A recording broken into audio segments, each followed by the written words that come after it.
Welcome to the School of Batman, a podcast where we ask academics to help Batman fight crime using their research. I'm your host, Chris George, amateur scientist and professional Batman enthusiast. In today's episode, we'll be discussing Falcone's opiate wave. We're pleased to be joined by Suzi Gage, who has a PhD in Translational Epidemiology from the University of Bristol and is currently a lecturer in psychology at the University of Liverpool. So thanks for joining us, Suzi. Thanks for being here. Oh, no worries. We like to start the podcast with just a brief bit of background on yourself and your academic journey. How did you get to be a lecturer in psychology at the University of Liverpool?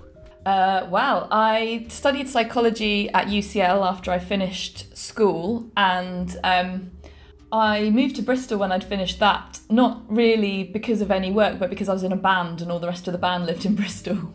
But then I got a job at the university there after a year or so of temping, and that was the first time I kind of realised that research could be a career. And I worked for various people until I started working for Professor Marcus Manafo, who led the tobacco and alcohol research group at Bristol. And it was just such fascinating research, really, sort of investigating substance use. And a PhD became available, so I applied for it, and that was looking at the links between recreational drug use and mental health. And it was just such a fascinating topic that kind of the rest was history, and I was going to say hooked, which seems really inappropriate, but there we go. So what was that light bulb moment when you realised that research could be a career? Because that's a really interesting question for me. It's something that until relatively recently, I didn't really know that was a thing either. No, it was exactly the same. When I finished my undergrad and then I did a master's as well, I just thought if you had a psychology degree that you would go and be an assistant psychologist and you'd go into clinical and that kind of thing. And it only when I moved to Bristol and happened to see that these research jobs were being advertised that I thought, oh wow, that's the bit that I find the most interesting anyway. So yeah, it was just, I don't know why I didn't sort of click that earlier. Yeah, absolutely. I know I was the same. So about your research, I think we need to start with what translational epidemiology means. Because again, quite often I know what the different words in people's research means, but when you combine them together, it becomes a whole new idea. So take us through it. Yeah, so the epidemiology side of it comes from the word epidemic, and it's about looking at sort of population level sort of health, I suppose. So I'm not interested, or I don't do research into kind of transmitted diseases like you'd think of epidemics, but I'm interested in using large data sets to investigate sort of other kind of health related behaviours. So when I did my PhD, for example, I used a big birth cohort based in Bristol called Children of the 90s, which was a huge group of women who were pregnant in 1990, all who lived in the Bristol area, were asked to take part, and about 14,000 said yes, and them and their kids were followed up ever since. So we've got this really rich data set. So the kind of the translational aspect of the epidemiology is sort of using these large data sets to kind of answer real world health questions and potentially then translate the findings into interventions or public health messages or that kind of thing. Right, so is epidemiology the umbrella term, and then translational epidemiology is like a slice of that? Yeah, that's a good way of looking at it. So what would be some other examples of different slices of epidemiology? Well, so more recently I've been really interested in genetic epidemiology. There's the epidemiology of kind of infectious diseases, all sorts of things really. I suppose all research is translational really, because there's no point in doing the research if it doesn't then translate to inform something else. You say epidemiology is more health at scale. Is there like a definition of what that scale means, or is it kind of different depending on who's looking at a problem? Yeah, I think it's different depending on who's looking at the problem and what the problem is. So for my PhD, I was interested in the links between cannabis and cigarette use and psychotic-like experiences and depression. So for that, you can use a general population sample because you get psychotic-like experiences, not very commonly in the general population, but a little bit. And depression is obviously a bit more common than that. So you can use kind of general population samples. But if you're investigating a really rare disease, so say you're investigating actual diagnoses of schizophrenia. That's much less common. So for that, you might need a smaller sample, but you would recruit people who had a diagnosis of schizophrenia, because these people, if you just had a general population sample, you'd only get a couple of these people in every kind of 1,000 or even tens of thousands of people. So the size of your sample or the size of the data set will depend on the type of question that you're answering or hoping to answer. And then how did you move from that into being a lecturer in psychology? Well, I've kind of straddled psychology and epidemiology departments. When I was in Bristol, I was part of a medical research council centre that was based there, or an institute rather, that was across the School of Social Medicine and the School of Psychology. So that's quite an unusual position, I suppose. But then a job became available here at Liverpool that was kind of the same thing. They wanted to bring people with these epidemiology skills into the psychology department. So although I'm based in the psychology department here at Liverpool, I actually teach on the medical degree. So I'm still kind of split between those two departments. I think something we've noticed from talking to guests on the show is that increasingly research is interdisciplinary and less in silos. And is that something that you're finding in your field as well, that maybe that kind of thing was quite rare, say 10, 15, 20 years ago, but now is pretty commonplace? Yeah, I think so. I think people are really seeing the value of bringing expertise from other disciplines into research projects. So, for example, some of the stuff I work with geneticists and economists and epidemiologists and psychologists, all to try and answer the same question, and we can all bring different skills and different sort of bits of expertise to the table, and it really makes for much more interesting research as well. Yeah, it does make me think about what academia might look like in, say, 10 to 15 years, 20 years, if these trends continue. Whether the idea of these rather strictly delineated areas of study might blend into just questions once you get to the upper echelons. Any thoughts on that? Yeah, I hope so, to be honest, because you just come up with so many different ideas when you talk to different people. It's why I like going and giving public talks as well, is because the questions that people who aren't in your field or aren't scientists, the questions that they ask you are questions that you might not think of yourself, and I always find that much more interesting and sort of stimulates ideas for myself as well. Fantastic.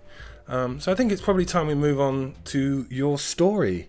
So before we start our story, we ask our guests to choose their Batman actor that they would like to represent their Batman in their story, and if there's any reason behind that. So have you chosen your Batman actor? I have. I've picked Val Kilmer. Val Kilmer, okay. The main reason is I don't think he's my favourite Batman, but he's my sort of coming of age Batman, if you know what I mean. I went to the cinema twice to see Batman Forever, and it's not the best Batman film, but it's what was available at the time. Yeah, I think the coming of age Batman is such a critical aspect of like who you view Batman as. For the people that had like Adam West when they were kids, or the people that went to go and see Val Kilmer, I think it's a great answer. Wouldn't be my first choice, but I think he was quite a good Bruce Wayne as well. I thought he was excellent. Yeah, also that film just had the best baddies as well. I really loved. It had so many baddies and they were all great.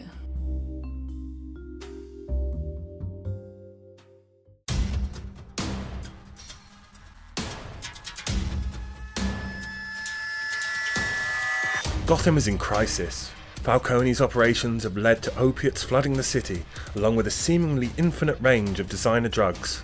The mayor's campaigns of "Just Say No" and "This is your brain on drugs" have had a negligible effect on the tidal wave, which shows no signs of abating. Under heavy pressure from City Hall, Jim Gordon turns to the finest mind he knows, hoping the world's greatest detective can bring some fresh ideas.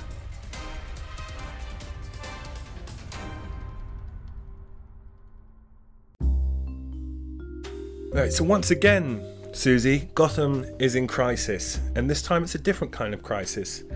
The Falcone operations flooding the streets with drugs, which is obviously a problem, but more the problem is that there's no end of people wanting to actually buy those drugs and take those drugs. As stated in the story, there's been a number of campaigns, haven't really helped. Crackdown on policing hasn't really helped. We need to come up with some fresh ideas. You're Batman's consultant in this area. and how can your research help? Well, one of the things that we look at in epidemiological research is what might affect the links between something like substance use and mental health, and all the things that might predict which people will use substances, which people will have problems with substances. So when you've got large-scale data, you can really look at what predicts the likelihood that someone uses drugs. So this might be sort of social deprivation or problems during childhood or all that kinds of things. So we can interrogate sort of big population level data sets to try and work out who are vulnerable to these drugs and why that might be. Right, so when you look at things like that and you say social deprivation and things, people would be more likely to use drugs. How do you start to approach the problem of whether they are more likely to use drugs because they are in a socially deprived environment or the other way around? Yeah, this is something that's really, really difficult in kind of what we call observational epidemiology. And it's observational because we can't take a group of people and randomly assign them to be in a sort of socially deprived neighbourhood or an affluent neighbourhood. We have to watch sort of where people are. I was going to say what people choose to do, but that's not necessarily a choice. But, you know, what people do. And the people who are in these various different backgrounds are going to be different in lots of ways other than just the social deprivation. There's all sorts of things that tie into that as well. So we need to try and take account of all of these things in our measures or try and work out which ones are the actual causal factors. And another thing we need to do is have a kind of separation between what is our exposure and what's our outcome. So in order to try and prevent this kind of reverse causation that you're talking about is have a kind of gap between these two things. So this is called longitudinal data. Okay, I'm going to have to get you to explain some of those concepts there. So exposure, outcome and longitudinal data. Can you dig into what those mean for us, please? Yeah, so I guess exposure is the thing that you think might cause the outcome. So I guess outcome's probably the easiest one. In this case, if we're thinking, does social deprivation cause increased drug use, then drug use is the outcome and the social deprivation is the exposure. And then the longitudinal nature means having a gap between the two things that you're measuring. So people experience their sort of socioeconomic environment over long periods of time. So then if you measure your outcome, the drug use kind of later on, you've got a gap between your exposure and your outcome. Right, so you can't just say, take someone who was in a really rich, lovely area, put them in a socially deprived area for one day. Is that kind of the idea, that there's not enough time for the exposure to have an effect? Yeah, but also in order to work out which one is causing the other one, it may be actually something like deprivation isn't a good example in this case because it's something that happens over a long period of time. Whether, say you were interested in whether drug use predicts mental health, if you just measured drug use and mental health on the same day, you couldn't tell which one came first. Whereas if you measure both over long periods of time, sort of repeatedly, then you can really see, well, this person started using drugs here, but they only started reporting poor mental health sort of 4 or 5 years later. That would be an example of kind of longitudinal data. Okay, that's much clearer than my example. Thank you very much. But just thinking about that just for a few moments, there's so many dimensions to look at, where it's like social deprivation is just one, but there's so many other dimensions to think about when you're starting to look at some of these problems. I mean, how do you even start with the questions? Like, I suppose if we go back to this Batman story of looking at a situation, I guess do you start the questions with trying to address a particular situation, or is it more theoretical than that? It can be both, but I think when there's a sort of a crisis like what you're describing, that's a really good place to start, to say, well, what has changed that has led to this increase in drug use? What circumstances came just before this crisis started?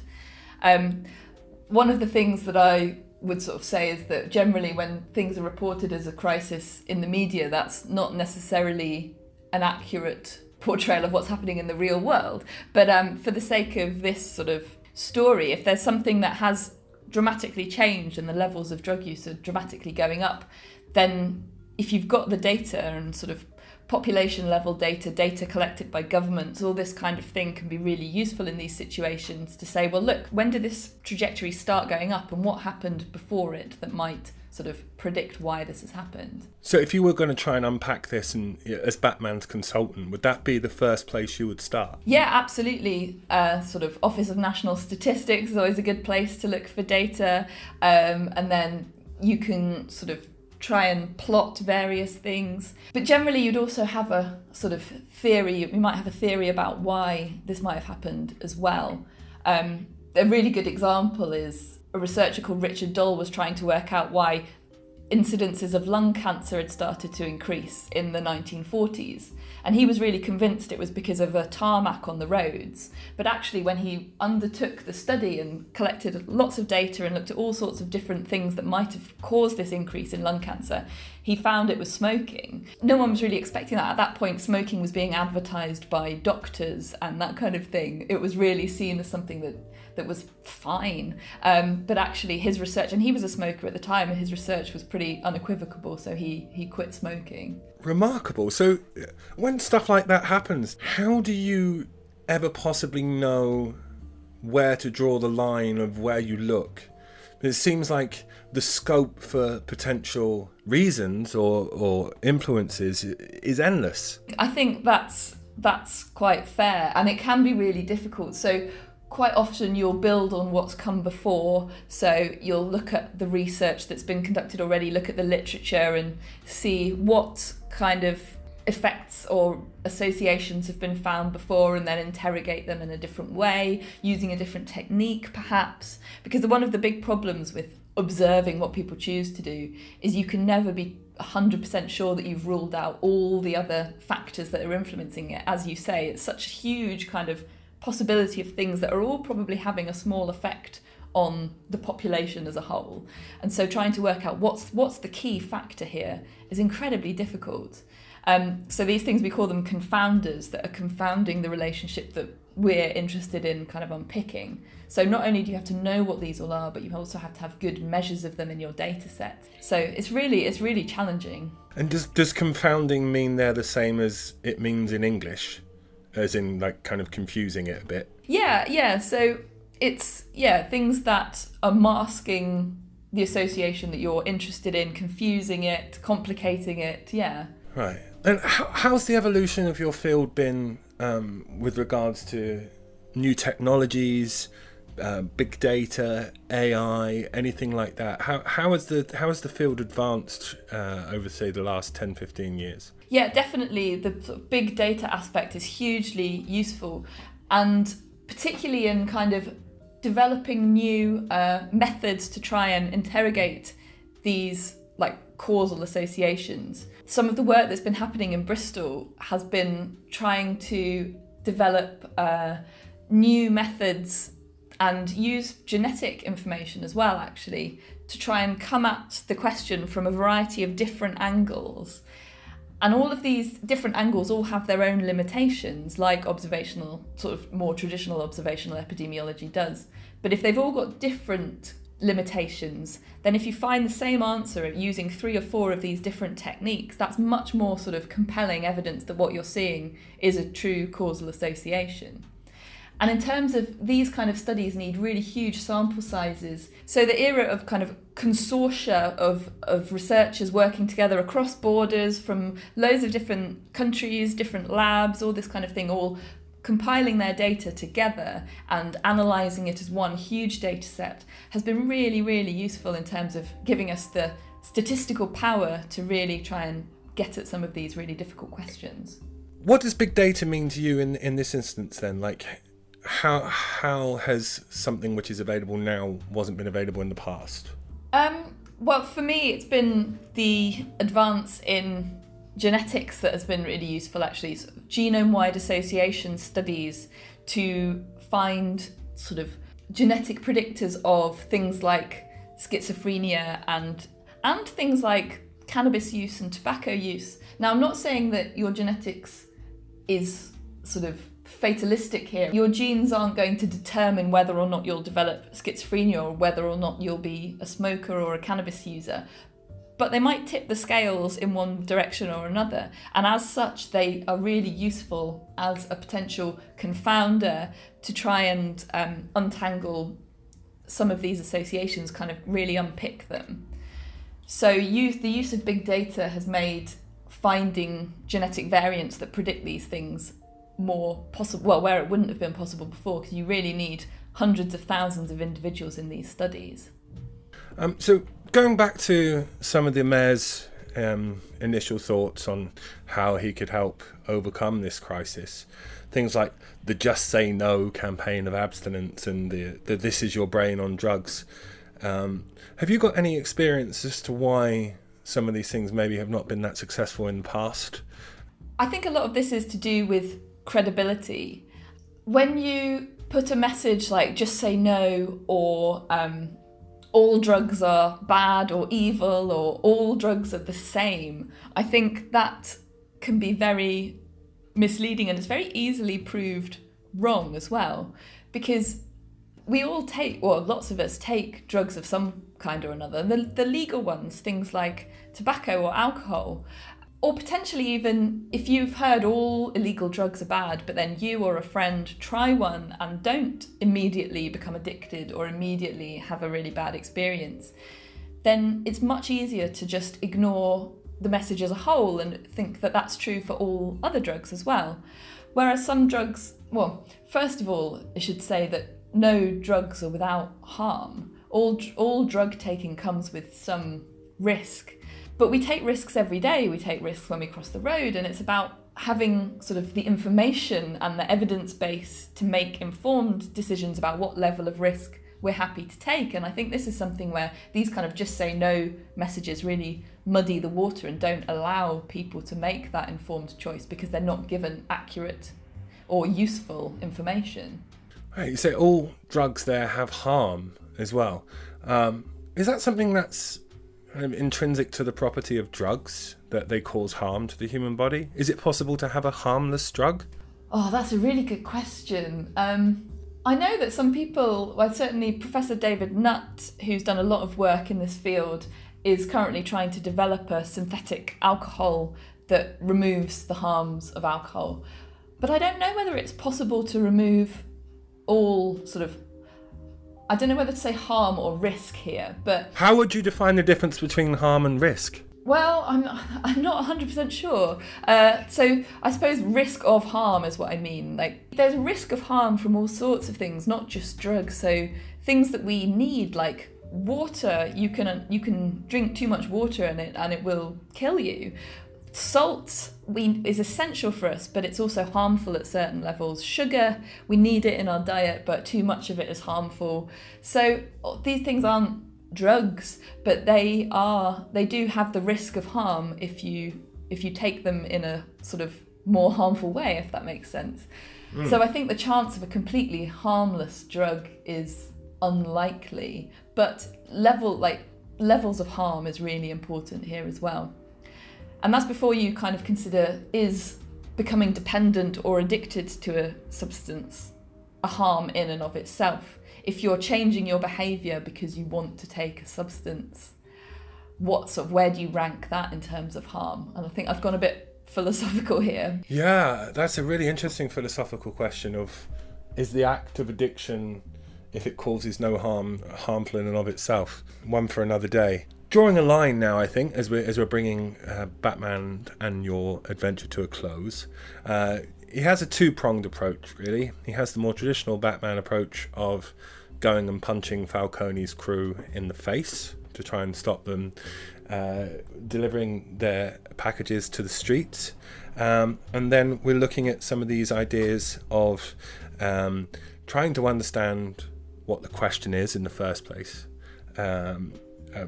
And then looking at what things have changed, how we can introduce all these different data points, and what suggestions that you might be able to get out from there. So what suggestions of things do you think you might start to look at from looking at those ideas? The way that it's useful to kind of take these epidemiological studies forward is to think about how they could inform an intervention. So in this case, if you think that the problem is social deprivation in Gotham, then you might want to look at sort of community level interventions where educational programs within communities that are the most at risk, that kind of thing, I think is a good sort of starting point. That's all for now. Thanks for listening, and thanks to Suzi for joining us. Thanks. You can follow Suzi at Sousaphone on Twitter, and you can listen to Suzi's podcast, Say Why to Drugs, which is about the science of recreational drugs, in all the usual places.